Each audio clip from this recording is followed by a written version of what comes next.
सबसे पहले शर्मिष्ठा, शुरुआत आप ही से।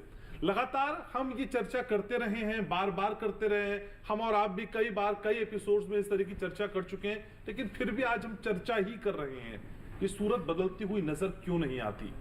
आपने सही कहा, चर्चाएं बहुत होती रही हैं और आगे भी होती रहेंगी कि जब तक ये सूरत हाल बदलता नहीं है।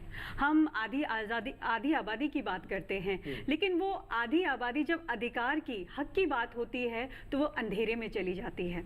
आज भी महिलाएं घर से बाहर निकलकर काम कर रही हैं, उनके लिए बहुत सारे कानून बने हैं उनके अधिकार को बचाए रखने के लिए।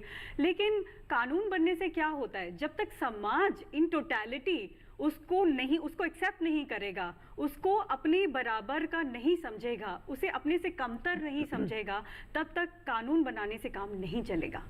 लेकिन ये समाज कौन है? समाज तो हम ही और आप मिलकर बना रहे हैं ना शर्मिष्ठा। अगर समाज में इस तरह की विचारधारा होती तो फिर इस तरह के हालात ही नहीं होते। क्या ये जंग महिला वर्सेस पुरुष की है? क्या ये सब ऐसे डिफाइन कर रहे हैं शर्मिष्ठा जी? नहीं, ये जंग सिर्फ महिला वर्सेस पुरुष की नहीं है भी और नहीं भी। क्योंकि जो इतनी सदियों से जो चलता आया है रिवाज, जिसको कहते हैं ना पितृसत्तात्मक, कि महिलाएं घर के अंदर रहेंगी और पुरुष बाहर जाकर कमाएगा, और जब जो बाहर जाकर कमाएगा तो जो फाइनेंसेस जो है जिसके हाथ में है, तो वही हर चीज को रूल करेगा। आप क्या पहनेंगी, आप क्या खाएंगी, आप कैसे हंसेंगी, आप कैसे बोलेंगी, इस सब का निर्धारण कोई और करता है।